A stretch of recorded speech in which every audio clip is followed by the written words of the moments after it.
In life, we all strive to have an increased well-being. We all strive to be happy. We all ascribe to flourish in our lives, whether it be personally, academically, or professionally. In today's research, we're going to be talking about optimal learning using technology, enhancing collaboration and social networking among young and old students. Some of the topics for discussion is going to be based on studying the model being Martin Seligman's PERMA theory, which is the well-being or happiness theory. These dimensions of the well-being theory are comprised of positive emotions, engagement, positive relationships, having meaning, and also achievement or accomplishment. We're going to be discussing how various technological platforms are in support of this theoretical framework, how it contributes to optimal learning, and how it contributes to the role of collaboration and fostering social networking. We're also going to point out various evidence, some of which still remains to be unclear, to show evidence as to learning with technology. We're going to show future suggestions and recommendations, and also limitations in reference to this research. And we're going to conclude. For the introduction, again, a lot of individuals, many humans strive to have an increased well-being where they rather engage in activities and be involved in situations that presents low cost and low barriers, whereas it increases their positive moods, their positive attitude. When it comes to learning, same concept. Students and teachers want to be engaged in academic activities that is mentally stimulating, positively stimulating, emotionally stimulating, and even physically stimulating, where it increases their overall well-being and increases their positive emotions. It contributes to their academic experiences and learning outcomes where they're more likely to be positive. Learning with communication technologies has also expanded the range of allowing individuals to communicate with one another. It has contributed to increased student-student dyadic relationships, student-teacher dyadic relationships.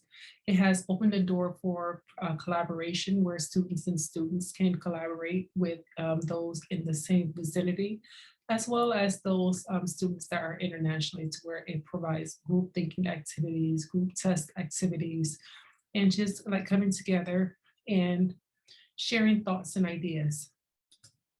It has opened the door for social networking, to where it has increased the potential for students to socialize themselves with one another, whether it be in online or in person. We engage in socialize themselves with other students. Learning has also increased, has the potential to increase digital literacy skills, mainly when students and teachers are trained in the learning platforms that they are provided. For the Martin Seligman's well-being theory, the Martin Seligman's well-being theory is essentially based on the positive aspect of emotions, engagements, relationships, and academic achievement, or any kind of achievement, whether it be personal, again, professional or academically, and also trying to have some meaning in life and engage in positive, stimulating things to where you find your flow. This does not necessarily restrict to K through 12, as where in higher education, there is also senior adults who engage in learning with technology. And in reference to this, and due to senior adults not being able to store the same amount of information as young cohorts, where sometimes the use of technology can be a little bit cumbersome. Older generations are more likely to face physical frailties and cognitive frailties and not being able to store large amounts of information. For the PERMA model again is comprised of positive emotions, meaning and having a purposeful existence, relationships, developing and sustaining authentic connections and ties, having a sense of achievement, which is essentially important when it comes to engaging in or having an academic experience, and also for the engagement, meaning finding flow. advantages of learning with technology for the purposes of this, the positive emotions. When you learn with technology for the purposes of collaboration and social networking, it does have the tendency to increase the moods of the students as well as teachers. It increases their academic satisfaction, happiness. It increases their ability to be more optimistic. However, this does not necessarily mean that technology played a crucial role in it, but it did play some part in it. For the engagement aspect, when students want to find a sense of flow, it can result in them becoming one with the task that they are performing. For the relationship aspect, using technology for the purpose of collaboration and communication, as well as socializing oneself, has contributed to the positive relationships between students and teachers, whether these relationships be long term or short term. It allows them to live up to their full potential, step outside of the box and see what they are capable of. Using technology has also provided them with the opportunity to be prepared for the future, whereas we live in a technologically driven world, they're going to have to use some sort of technology. So why not start now? For the achievement, it does increase the academic achievement, or it can increase the academic achievement. It can increase the outcome. It can also contribute to good grades, whereas it doesn't not grades does not necessarily prove that students have learned with technology. Some of the disadvantages of using technology for the purposes of collaboration and social networking is when students are not provided with the adequate training. If they're denied accessibility to various resources and materials, it could potentially result in negative moods, negative attitudes. It can make the learning experience unpleasurable, and they can have pessimistic attitudes. Another aspect of using technology to where if it's used in excess, it can result in cognitive or information overloads. For the engagement, again, if they're not provided with quality connections, or if they're not provided with quality materials, it can result in a social disconnect to where they're less likely to engage in the technology for the purposes of collaboration and socializing oneself. When they don't have access to various technologies or poor broadband connections or no internet access, it can result in poor grades, as well as dropout and attrition rates, and also disassociation. For optimal learning with platforms, when the technological platforms are all inclusive, meaning for individuals of all age groups, all demographic backgrounds, and all individuals per se, it can make the learning experience so much better. This is particularly true when it comes to senior adults, and particularly when senior adults are in the academic setting. It allows them the opportunity to learn the technology to where it is age friendly, it is user friendly. The screens and buttons are not that difficult to navigate, so they're able to develop a certain level of patience when it comes to using these technologies. Using these various technologies does not necessarily mean that it should take a teacher's approach, whereas teachers are the primary vanguards that teaches the students how to use the various technology. So they should take a student-centered approach as well. Equity to resources can also be play a leading role in reference to establishing an optimal learning experience. It increases the ability to collaborate with students, whether they're in the same vicinity or worldwide. It allows them the opportunity to increase their social wealth or social enrichment.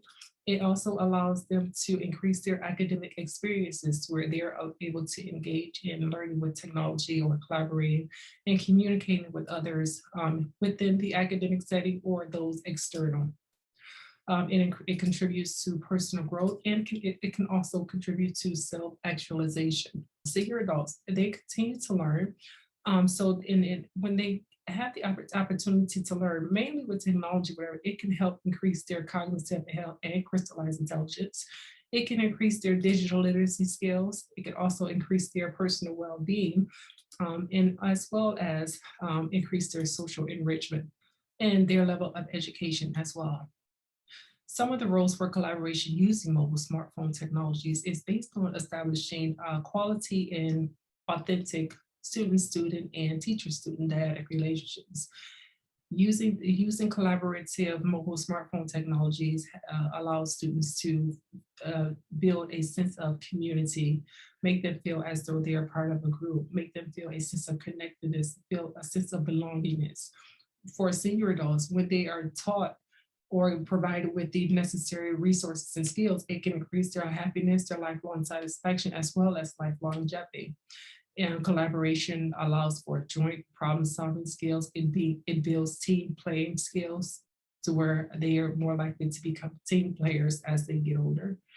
Group thinking skills, it increases social networking, digital presence, as well as contributes to intrinsic and extrinsic motivation. Fostering social networking, it contributes to social enrichment or social wealth. It also increases the ability to communicate, share ideas and thoughts. If individuals needed some type of help or support, using technology offers that to where individuals who are more likely to be embarrassed or to ask questions or too shy to ask questions, the learning platforms or the technologically based learning platforms offer them this benefit. However, there has been some studies that to suggest that because a lot of students and teachers already use technology for the purposes of social networking, where it's mainly social media networks, it kind of blur the lines when it comes to using technology for social networking or for the purposes of entertainment or just for learning or through the academic experience itself. Evidence to show that individuals have learned while using technology. The grades do not necessarily predict that students have learned with technology.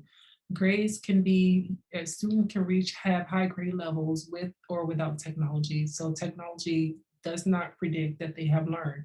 However, to show that students have learned curriculum when it comes to learning with technology for the purposes of collaboration and for communicating and also for networking themselves, their experiences will show up in their behaviors, attitudes, how they think, questions that they ask, and things like that, and how they apply it to academic experiences, whether it be internal or external. It can also increase their ability to have a sense of flow. It contributes to their meaningfulness. They will have positive attitudes or dispositions. Some of the limitations related to this research is that it was solely based on previous works of literature that contributed to how learning with technology influences personal well-being, and also contributes to well-being itself, to where everyone strives to have a sense of well-being, whether it be from a personal perspective, professional, or academic experiences.